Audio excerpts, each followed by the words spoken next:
அல்லேலூயா, அல்லேலூயா, அல்லேலூயா. கர்த்தருக்குள் எப்பொழுதும் சந்தோஷமாக இருங்கள். உலகத்தில் நமக்கு உபத்திரவங்கள் உண்டு, ஆனாலும் கர்த்தர் என்ன சொல்லியிருக்கிறார்? திடன் கொள்ளுங்கள், நான் உலகத்தை ஜெயித்தேன். ஆனாலும் கர்த்தருக்குள்ளே நம்ம சந்தோஷமாக மன மகிழ்ச்சியாக இருக்கும்போது கர்த்தர் ஒவ்வொரு நாளும் நம்மை அற்புதமாக என்ன செய்வார்? நடத்துவார். எந்த சந்தேகமும் இல்லை.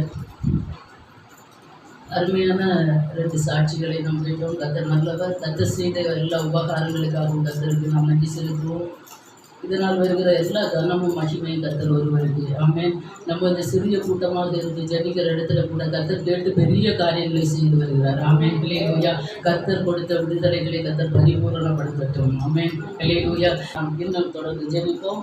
இன்னும் ரட்சிக்கப்படாத பிள்ளைகளுடைய ரட்சிப்புக்காக நாம் ஜெபிக்க கடமைப்பட்டிருக்கிறோம். ஆமென். அல்லேலூயா. விடுதலை கிடைத்தது மாத்திரமல்ல, நாம் எல்லாரும் ஒரு குடும்பத்தில் இருக்கிற அத்தனை பிள்ளைகளும் மனம் திரும்பி கர்த்தருடைய பிள்ளைகளாக மாற வேண்டும் என்பதுதான் நம் ஒவ்வொருவருடைய வாஞ்சையாக இருக்கட்டும், விருப்பமாக இருக்கட்டும். அந்த வாஞ்சை விருப்பங்களை கர்த்தர் கண்டிப்பாக நிறைவேற்றி தருவார். சமயம் மிக சுருக்கமாக இருக்கிறது.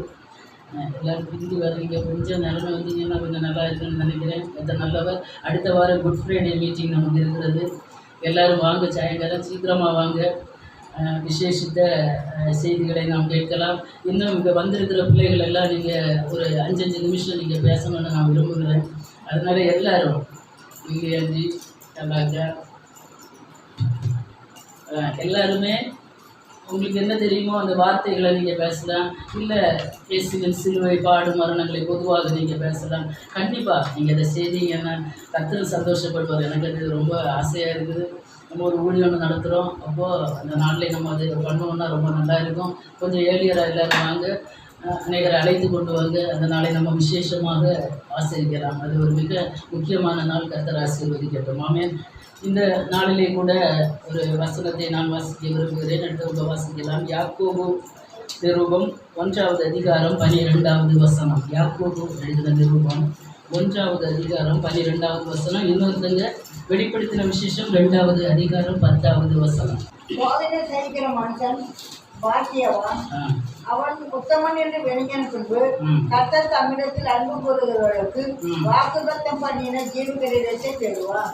வெளிப்படுத்தின விசேஷம் 2வது அதிகாரம் 10வது வசனம். படப்போகிற பாடுகளை குறித்து இவ்வளவு பயப்படாது. இதோ நீங்கள் சோதிக்கப்படுவதற்காக விசாசானவன் சிலரை காவலில் போடுவான். 10 நாள் உபத்திரவப்படுகிறது. ஆகியும் நீ மரண பரியந்த உண்மையாயிரு. அப்பொழுது ஜீவ கிரீடத்தை ஆமென். அல்லேலூயா, அல்லேலூயா. இந்த 2 வசனத்திலையும் கர்த்தர் நமக்கு வாக்கு பண்ணுகிறார். என்ன கிரீடத்தை தருவேன் என்று? ஜீவ கிரீடத்தை உனக்கு தருவேன். எல்லாருக்கும் ஆசைதான் ஜீவ கிரீடம் வேண்டும் என்று. எத்தனை பேர் ஆசைப்படுறீங்க ஜீவ கிரீடம் வேண்டும் என்று? பலவிதமான கிரீடங்கள் பரிசுத்த வேதாகமத்திலே காணப்படுகிறது. அதில் முக்கியமாக ஜீவ கிரீடம். எல்லாரும் அநேக பிரசங்கங்களை நீங்கள் கேட்டிருப்பீங்க. அப்போ எல்லாருக்கும் ஜீவ கிரீடம் கிடைக்குமா என்று கேட்டால் எல்லாருக்கும் கிடைக்குமா ஜீவ கிரீடம்? இந்த வசனத்திலிருந்து இப்போ வசனத்தை எல்லாரும் வாசித்தோமே. சோதனையை சகிக்கிற மனுஷன் பாக்கியவான், அவன் உத்தமனன்று விளங்கின பின்பு. அவன் உத்தமனன்று விளங்கின பின்பு கர்த்தர் தமிழத்தில் அன்பு கூறுகிறவர்களுக்கு வாக்குத்தத்தம் பண்ணின ஜீவ கிரீடத்தை என்ன செய்வாராம்? கொடுப்பாராம். அப்போது சோதனையை ஒரு மனிதன் சகிக்கணும். அது மட்டும் இல்ல, அவன் அதில் தன்னுடைய உத்தமத்தை விளங்க பண்ண வேண்டும். ஆமென். அல்லேலூயா. சோதனை எல்லாருக்கும் தான் வருது. ஆண்டவருக்கு பிள்ளைகளுக்கும் வருகிறது, உலக மனுஷனுக்கும், உலகத்தில் பிறந்த அத்தனை மனுஷனுக்கும் என்ன வருகிறது? சோதனை உண்டு. ஆனால் கர்த்தர் எதிர்பார்க்கிறது என்னன்னா, சோதனையை சகிக்கிற மனுஷன் பாக்கியவான். அதோட நிற்கும். பாக்கியவான் என்ற லிஸ்ட்ல நம்ம வரலாம். ஆனால் உத்தமன் என்று விளங்க வேண்டும். ஆமென். அல்லேலூயா. கர்த்தருக்கு முன்பாக அந்த சோதனையை சகித்து வெற்றியை பெற்று நான் இதில் ஆண்டவரே, நான் இதில் உத்தமனாக இருக்கிறேன், உண்மையாக இருக்கிறேன் என்று கர்த்தருக்கு நம்ம என்ன செய்யணும்? நிரூபிக்கணும். அப்படி நிரூபிக்கிறவங்களுக்கு தான் நிரூபித்து ஆண்டவரிடத்துல நம்ம அன்பு கூறணும். ஐயோ சோதனையை தந்தீரே ஆண்டவரே, இனி உங்கள்கிட்ட இருக்க அன்பெல்லாம் எனக்கு கொஞ்சமாக போதும். ஏன்னா இவ்வளவு வேதனையை என் வாழ்க்கையில் நீங்கள் தந்தீங்க என்று நம்ம சோர்ந்து பின்மாறி போகாதபடி கர்த்தருடைய அன்பிலே நம்ம என்ன செய்யணும்? தொடர்ந்து நிலை நிற்கணும். அப்படிப்பட்டவங்களுக்கு தான் கர்த்தர் என்ன கொடுக்கிறாராம்? ஜீவ கிரீடத்தை கொடுக்கிறார். ஆமென். அல்லேலூயா. இப்போ எத்தனை பேர் ஜீவ கிரீடத்தை பெற்றுக்கொள்ளுக்கு தகுதியாக இருக்கிறீங்க? அல்லேலூயா. யாருக்குமே சோதனை வாழ்க்கையில வந்தது இல்லையா? அல்லேலூயா. அப்ப எல்லாருக்குமே கர்த்தர் என்ன வைத்திருக்கிறார்? ஜீவ கிரீடம்.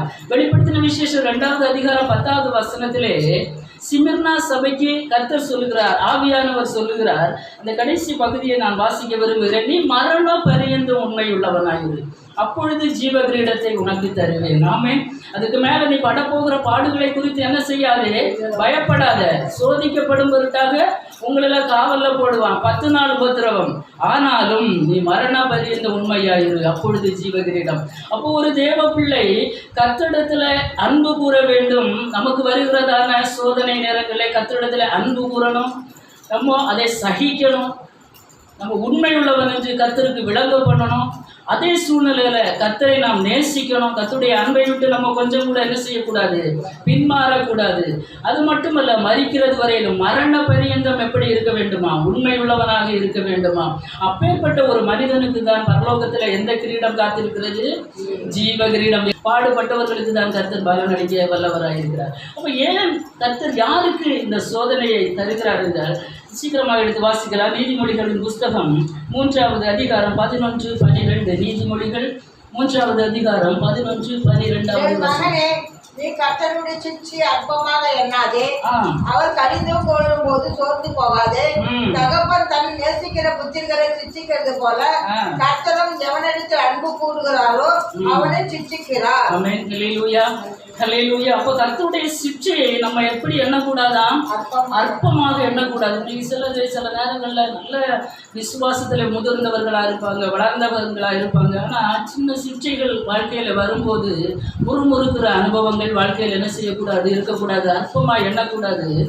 இன்னும் ஏன் யாருக்கு இந்த சிட்சைன்னா, தகப்பன் ஒரு பிள்ளையை நேசித்தால் அவன் தவறு செய்யும் போது அந்த தகப்பன் அந்த பிள்ளையை என்ன செய்வார்? சிட்சிப்பாருங்க. இருக்கிற எல்லாரும் தாய்மார்கள், தகப்பன்மார்கள் தான். நம்ம பிள்ளை ஒரு தப்பு செய்தால் நம்ம சிட்சிப்போமா? எதுக்கு சிட்சிக்கிறோம்? திருப்பி அவன் அந்த தவறு அவன் செய்யக்கூடாது. அவன் ஒரு நல்ல பிள்ளையா, சமூகத்தில் ஒரு நல்ல மனிதனாக அவன் வாழ வேண்டும். அவன் என்ன செய்யக்கூடாது, கெடுதலான வழியில் போகக்கூடாது, தேவையில்லாததை அவன் பார்க்கக்கூடாது, பேசக்கூடாது. இதற்காக நம்ம சிட்சிக்கிறோம். அது மாதிரி கர்த்தர் யாரை சிட்சிக்கிறாருன்னா, நேசிக்கிறவர்களை சிட்சிக்கிறார். ஆமென். ஹல்லேலூயா, ஹல்லேலூயா. எத்தனை பேரை கர்த்தர் நேசிக்கிறார்? ஆமென். ஹல்லேலூயா. என்ன நேசிக்கிறார்? ஆமென். ஹல்லேலூயா. நேசிக்கிறவங்களுக்கு தான் என்ன தராரா? சின்ன சின்ன சிட்சை. மற்றவங்களை காணாமலே அது விட்டு விடுவார், போட்டு எப்படியும் போட்டு. ஏன்னா அது ஒதுக்கி வைக்கப்பட்ட கேஸ். என்னுடைய சிட்சை ஒரு தேவ பிள்ளைக்கு வருதுன்னா அவர் ஒரு தகப்பனை போல நம்மை நேசிக்கிறார். அதனால தான் சின்ன சின்ன சிட்சைகளை தந்து எப்படியாவது அந்த பரலோக ராஜ்யத்தின் மகிமையை பெற்றுக்கொள்ள வேண்டும் என்பதற்காகத்தான் கர்த்தர் என்ன செய்தார்? சிட்சிக்கிறார். 2 மனிதர்களை நான் மிக வேகமாக சொல்லி முடிக்க விரும்புகிறேன். பரிசுத்த வேதாகமத்திலே பழைய ஏற்பாட்டு பரிசுத்தவான்கள் எல்லாருமே இந்த சோதனையை சகித்து வந்தவங்க. நம்ம புதிய ஏற்பாட்டில் பார்த்தோம்னா இயேசு கிறிஸ்துவே இந்த சோதனைக்குள்ளாக கடந்து தான் வெளியே வந்தார். அவர் ஞானஸ்நானம் எடுத்த உடனே அவருக்கு சோதனை தான் காத்திருந்தது. அதை நான் விடுகிறேன். பழைய ஏற்பாட்டில் நம்ம பார்க்கும்போது ஆதியாகமத்தின் புஸ்தகம் 22வது அதிகாரத்திலே வாசிக்க வேண்டாம், நேரம் இல்லை. ஆபிரகாமை கர்த்தர் சோதித்தார் என்று நம்ம பார்க்கிறோம். 22:1 நம்ம பார்த்தோம்னா கர்த்தர் ஆபிரகாமை என்ன செய்தாராம்? சோதித்தாராம். என்ன சோதித்தார்? அந்த குழந்தைய ஆண்டவர், அந்த பையன், அவனுக்கு 14 வயது அந்த நேரம். ஆண்டவர் சொல்றார், நீ அவனை மோரியா மலைக்கு கொண்டு போய் அங்கே நான் உனக்கு காண்பிக்கும் மலையில அவனை தகன பலியாக பலியிடன்னு சொல்லுகிறார். எப்படி இருந்திருக்கும்? சோதனை எப்படி இருக்கு?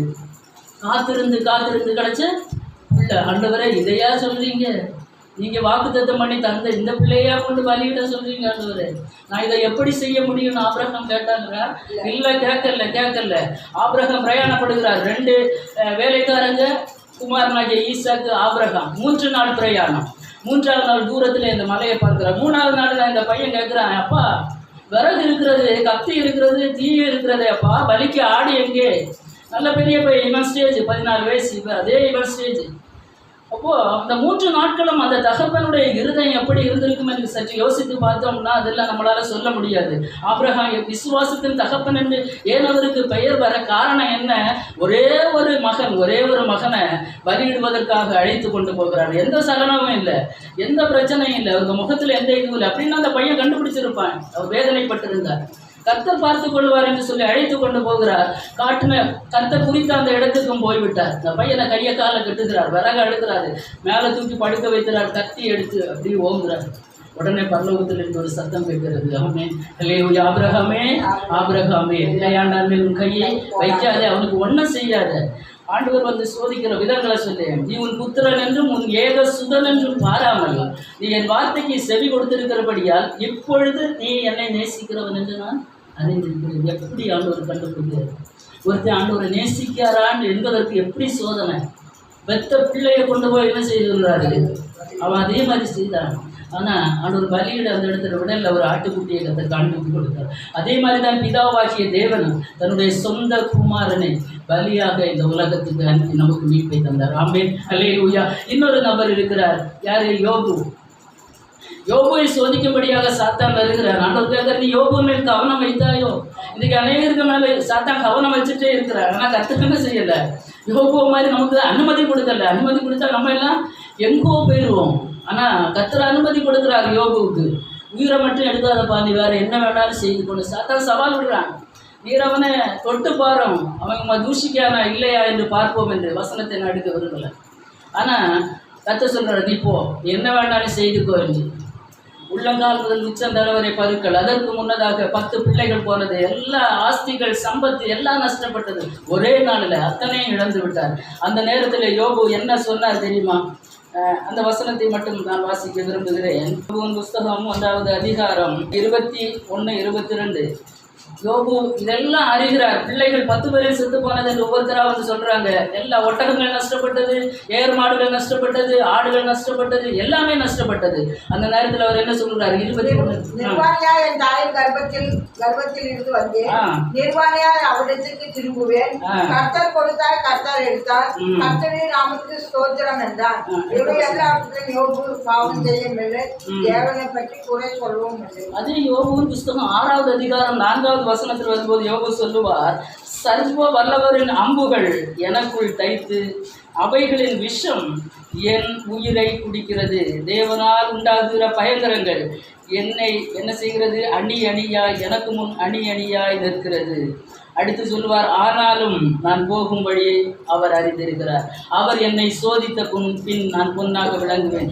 23:10 யோபு 23:10 அவர் சொல்லுவார், ஆனாலும் நான் போகும் வழியை அவர் அறிந்திருக்கிறார். அவர் என்னை சோதித்த பின் நான் என்னதாக விளங்குவேன்? சுத்த பொன்னாக நான் விளங்குவேன். ஆமென். ஹல்லேலூயா. சர்வ வல்லவருக்கு அம்பு என்னை தைத்திருக்கிறது, அதனுடைய விஷம் என் உயிரை குடிக்கிறது. அதனால் உண்டாகிற பயங்கரங்கள் எனக்கு முன்பாக அணி அணியாய் நிற்கிறது, வரிசை கட்டி நிற்கிறது. இப்போ சோதனை யோபுவுக்கு சோதனை எப்படி நிற்கிறது? வரிசை கட்டி நிற்கிறது. 23:10 பார்க்கும்போது சொல்கிறார், ஆனாலும் நான் போகும் வழி அவர் அறிவார். அவர் என்னை சோதித்த பின் நான் சுத்த பொன்னாக விளங்குவேன். ஆமென். ஹல்லேலூயா. ஹல்லேலூயா. எத்தனை பேர் நம்ம சோதித்த பின் சுத்த பொன்னாக விளங்க முடியும்? ஒரு பொண்ணு புடமிட அக்கினியில் வச்சு அதை உருக்கி எடுக்கதான் அது பழன்னு வெளியே வருகிறது. அது வரைக்கும் அதுக்கு என்ன இல்லை? அந்த பளபளப்பும் இல்லை, அந்த மினுமினுப்பும் இல்லை. அப்போ அக்கினிக்குள்ளாக கடத்தி வெளியே வரும்போது தான் அந்த அளவு ஒரு அழகு அந்த பொண்ணுக்கு கிடைக்கிறது. அது மாதிரி நான் சோதித்த பின் நான் சுத்த பொன்னாக விளங்குவேன் என்று சொல்கிறார். அது மட்டும் இல்லை, யோபு சொல்லுவார், ஹல்லேலூயா, பிள்ளைகள் 10 பேர் இறந்தவுடன் அவர் சொன்ன ஒரே வார்த்தை, நான் நிர்வாணியாய் தாயின் கற்பத்திலிருந்து வந்தேன், நிர்வாணியாய் அவ்விடத்திற்கு திரும்புவேன். ஒரே ஒரு வார்த்தை, கர்த்தர் கொடுத்தார், கர்த்தர் எடுத்தார். கர்த்தருடைய நாமத்துக்கு ஸ்தோத்திரம். ஆமென். ஹல்லேலூயா. கர்த்தர் இதை எதிர்பார்த்திருக்கலாம் கண்டிப்பாக. அதனால தான் அவனை சோதிக்கும்படியாக கர்த்தர் என்ன செய்தார்? உத்தரவு கொடுத்தார். ஆமென். ஹல்லேலூயா. அப்போ நாவனால் யோபு பாவம் செய்யவில்லை, கர்த்தருடைய அன்பை விட்டு பின்வாங்கி போகவும் இல்லை. கர்த்தருக்குள்ள யோபு என்ன செய்தார்? சகித்து நிலைத்திருந்தார், தன்னுடைய உண்மையை விளங்க பண்ணினார். மரண பரியந்தம் எப்படி இருந்தார்? உண்மை உள்ளவனாக இருந்தார். அப்போ ஜீவ கிரீடம் யாருக்கு கிடைக்கும்? இப்பேற்பட்ட அனுபவத்திலே பாடுகளை சகிக்கிற தெய்வ பிள்ளைகளுக்கு தான் கர்த்தர் என்ன வைத்திருக்கிறார்? ஜீவ கிரீடத்தை வைத்திருக்கிறார். ஆமென். ஹல்லேலூயா. யோபு 23:11-12 யாராவது வாசிக்க பார்க்கலாம். யோபு கால்கள் அவர் அடிகளை பிடித்து அவருடைய நெறியை விட்டு நான் சாயாமல் அதை கை கொண்டேன். அவர் உதடுகளின் கற்பனையை விட்டு நான் பின்வாங்குவதில்லை. அவருடைய வாயின் வார்த்தைகளை எனக்கு வேண்டிய ஆகாரத்தை பார்த்திலும் அதிகமாய் காத்து கொண்டேன். போதும். அப்போ இவ்வளவு பாடுகள் பிரயாசங்கள் வந்த போதிலும் யோபு சொல்லுகிறார், என் கால்கள் அவர் அடிகளை பற்றி பிடித்திருக்கிறது, அவருடைய நெறிகளை விட்டு நான் சாயாமல் அதை கை கொண்டேன். ஆமென், ஹல்லேலூயா. அப்ப எந்த சூழ்நிலையிலும் கர்த்தருடைய வசனங்களுக்கு கீழ்ப்படுகிறவர்களாக நாம் இருக்க வேண்டும். அடுத்து, அவர் உதடுகளின் கற்பனைகளை விட்டு நான் என்ன செய்யவில்லை, பின்வாங்கவில்லை. கர்த்தர் என்ன வார்த்தை சொல்லி இருக்கிறாரோ அந்த வார்த்தையை நான் என்ன செய்ய மாட்டேன், விட்டு விட மாட்டேன், பின்வாங்க மாட்டேன், மறுதளிக்கவும் மாட்டேன்.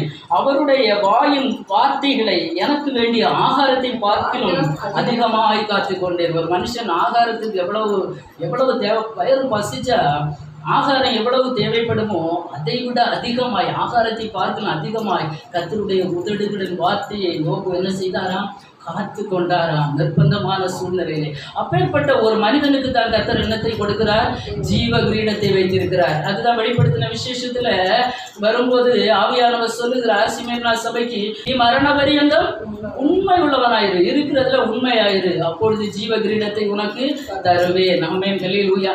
தேவ பிள்ளைகளை, இந்த மாலை வேளையிலே அநேக வசனங்களை நான் எடுத்தேன், டைம் நமக்கு இல்லை, அதனால நான் இதோட முடிக்க விரும்புகிறேன். இன்னும் நம்ம யோபுவின் புஸ்தகம் 19 பார்த்தோம்னா, என் மீட்பர் உயிரோடு இருக்கிறார், ஹல்லேலூயா. கடைசி நாளிலே அவர் பூமியின் மேல் நிற்பார் என்பதை நான் என்ன செய்திருக்கிறேன், அறிந்திருக்கிறேன். இந்த என் தோல் முதலானவைகள் அழுகி போனாலும் நான் எப்படி அவரை பார்ப்பேன், ஹல்லேலூயா. நான் என் மாம்சத்திலிருந்து என் தேவனை பார்ப்பேன், அந்நிய கண்கள் அல்ல, என்னுடைய சொந்த கண்ணே என் தேவனை காணும். ஆமென், ஹல்லேலூயா. ஒரு தேவ மனிதனுடைய வார்த்தையை நாம் பழைய ஏற்பாட்டு பரிசுத்தவான்களுடைய நடக்கைகள், அவர்கள் வாழ்ந்த வாழ்க்கை, அவர்கள் அனுபவித்த பாடுகள், சோதனைகள், இதையெல்லாம் நம்ம வாசித்து ஒவ்வொரு நாளும் நமக்கு வருகிறதான சின்ன சின்ன உபத்திரவங்கள், பாடுகளை பார்த்து நாம் சோர்ந்து போகாதபடி, தளர்ந்து போகாதபடி, ஆமென், கர்த்தருடைய அன்பை விட்டு விலகாதபடி, ஆமென், மரண பரியந்தம் நம்ம எப்படி இருக்கணுமா, உண்மை உள்ளவனா இருக்கணுமா. அப்பதான் கர்த்தர் என்ன தருவாராம், ஜீவ கிரீடம். ஆமென், ஹல்லேலூயா. அப்ப ஜீவ கிரீடத்தை ஒரு மனிதன் பெற்றுக்கொள்ள வேண்டும் என்றால் அது சாதாரண விஷயம் அல்ல, சாதாரண விஷயம் அல்ல. ஏன்னா பிதாவாகிய தேவன் நம்மை நேசித்து தன்னுடைய சொந்த குமாரனை இந்த உலகத்துக்கு அனுப்பி அவர் ரத்தம் சிந்தி நம்மை மீட்டு கொண்டார். ஆகவே அந்த ரத்தத்தின் கிரயத்திற்கு ஏற்றபடி நாம் நடந்து கொள்ள வேண்டும். அவர் ஒரே நாளில் சிலுவையில் எல்லாவற்றையும் முடித்தார், அத்தனை வேதனைகளை சகித்தார். அவர் அந்த வேதனைகளை நமக்கு பின் வைத்து மாதிரியாக கடந்து சென்றிருக்கிறார். அதான் உலகத்தில் உங்களுக்கு உபத்திரவங்கள் உண்டு, ஆனாலும் திட்டம் கொள்ளுங்கள், நான் உலகத்தை ஜெயித்தேன். இந்த உபத்திரவங்கள், பாடுகள், அநேக பாடுகளின் வழியாகத்தான் நம்ம எங்கே போக முடியும், பரலோக ராஜ்யத்திற்கு போக முடியும். ஆகவே இன்றைக்கு இருக்கிறதான இந்த சோதனைகள், வேதனைகளை பார்த்து நாம் கலங்கி போகாதபடி எப்படியாகலும் அந்த ஜீவ கிரீடத்தை நான் பெற்றுக்கொள்ள வேண்டும். நான் உண்மையாக இருப்பேன், நான் உத்தமத்தோடு இருப்பேன், நான் சகிப்பேன் ஆண்டவருக்காக.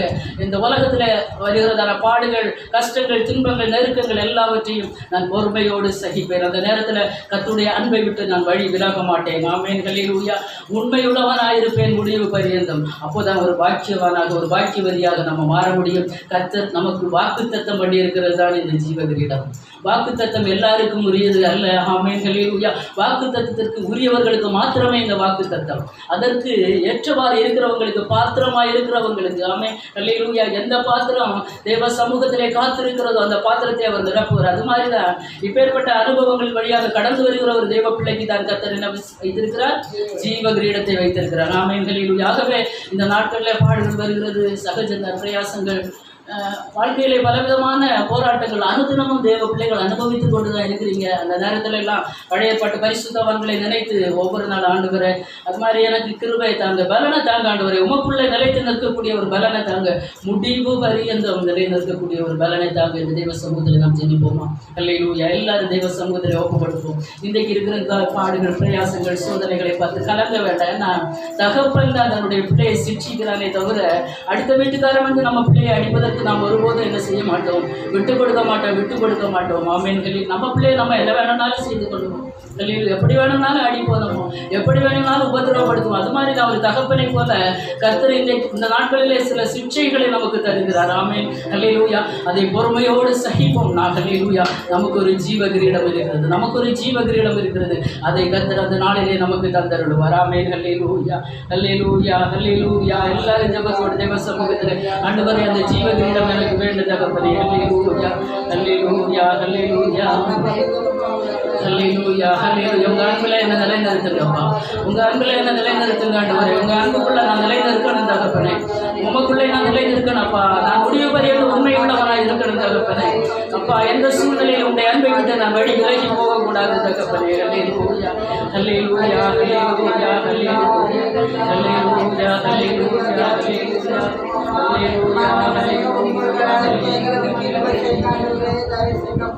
இன்னலே விண்ணிய உன்னத சிரேஷ்டன்மா அந்நியராயின்ன மண்ணில் എന്നാലോ സാധുയ സന്നിധോ നിന്നത് ഉന്നീശുവേ കൃപയാ. എന്നാലും സാധുയ സന്നിധി നിന്നത് ഉന്നീശുവേ കൃപയാ. ലോക പാവം പിശാചെന്നെ തൊടുകയില്ല, ദുഷ്ടഘോര ശത്രു എന്നെ കാണുകയില്ല.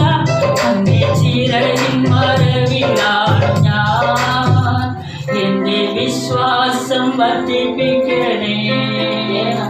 അങ്ങേ ചിറകിൻ മറവിലാണ് ഞാൻ, എന്റെ വിശ്വാസം വർദ്ധിപ്പിക്കണേ.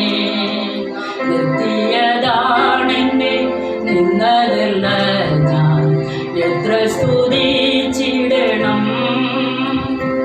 നിർത്തിയതാണെന്നെ നിന്നതല്ല ഞാൻ, എത്ര സ്തുതിച്ചിടണം. നിന്ന പരിഹാസം ഏറെ സഹിച്ചു ഞാൻ, എത്ര നാൾ കാത്തിടണം. ലോകപാപം പിശാചെന്നെ തൊടുകയില്ല, ദുഷ്ടഘോര ശത്രു എന്നെ കാണുകയില്ല. അങ്ങേ ചിറകിൻ മറവിലാണ് ഞാൻ, എന്റെ വിശ്വാസം വർദ്ധിപ്പിക്കണേ. അങ്ങേ ചിറകിൻ മറവിലാണ് ഞാൻ, എന്റെ വിശ്വാസം വർദ്ധിപ്പിക്കണേ. ഒന്നിക്കും ഒരു നാൾ സ്വർഗ്ഗകൂടാരത്തിൽ വർദ്ധിക്കും നാമങ്ങളിൽ. ഒന്നിക്കും ഒരു നാൾ സ്വർഗ്ഗകൂടാരത്തിൽ വർദ്ധിക്കും നാമങ്ങളിൽ. എന്നെ പ്രിയന്റെ പൊന്മുഖം കാണും ഞാൻ, എന്നെ പ്രിയന്റെ പൊന്മുഖം കാണും ഞാൻ. എന്നാശയേറിടുന്നേ ലോകപാപം പിശാചെന്നെ തൊടുകയില്ല, ദുഷ്ടഘോര ശത്രു എന്നെ കാണുകയില്ല. അങ്ങേ ചിറകിൻ മറവിലാണ് ഞാൻ, എന്റെ വിശ്വാസം വർദ്ധിപ്പിക്കണേ. അങ്ങേ ചിറകിൻ മറവിലാണ് ഞാൻ, എന്റെ വിശ്വാസം വർദ്ധിപ്പിക്കണേ. ഇന്നലെ മിന്നിയ ഉന്നത ശ്രേഷ്ഠന്മാർ അന്യരായിരുന്നു മണ്ണിൽ. ഇന്നലെ മിന്നിയ ഉന്നത ശ്രേഷ്ഠന്മാർ അന്യരായിരുന്നു മണ്ണിൽ. എങ്കിലും സാധുന സന്നിധോ നിന്നത് ഉന്നീശുവേ കൃപയാ. എങ്കിലും സാധുന സന്നിധി നിന്നത് ഉന്നീശുവേ കൃപയാ. ലോകപാപം പിശാചെന്നെ തൊടുകയില്ല, ദുഷ്ടഘോര ശത്രു എന്നെ കാണുകയില്ല. അങ്ങേ ചിറകിൻ മറവിലാണ് ഞാൻ, എന്റെ വിശ്വാസം വർദ്ധിപ്പിക്കണേ. അങ്ങേ ചിറകിൻ മറവിലാണ് ഞാൻ, എന്റെ വിശ്വാസം വർദ്ധിപ്പിക്കണേ. Hallelujah hallelujah hallelujah. நேற்றைக்கெல்லாம் தேவ சமூகத்திலே இன்னலே விண்ணிய உன்னத சிரேஷ்டன்மார் நேற்றைய காலங்களிலே கடந்த காலங்களிலே உலகத்திலே சூரியனை போல நட்சத்திரங்களை போல சோபித்த அநேக தேவ மனிதர்கள் இன்றைக்கு விழுந்து கொண்டிருக்கிறதான காலத்திலே. ஹல்லேலூயா. ஆனால் ஏழையாக்கி நம்மை கர்த்தர்களை நிறுத்தி இருக்கிறது அவருடைய கிருபை மாத்திரமே. ஹல்லேலூயா. ஏன் தெரியுமா? அவருடைய சிறகின் மறைவுக்குள்ளாக நம்மை மறைத்து வைத்திருக்கிறார். ஹல்லேலூயா. இந்த உலகம் அப்பாவும் பிசாசோ நம்மை தொடாதபடிக்கு அவருடைய சிறகு மறைவுக்குள்ளாக நம்மை மறைத்து வைத்திருக்கிறார்கள். ஆகவே பக்தன் பாடுகிறார், என்னுடைய விசுவாசத்தை வர்த்திக்கப்படுகிறார்கள்.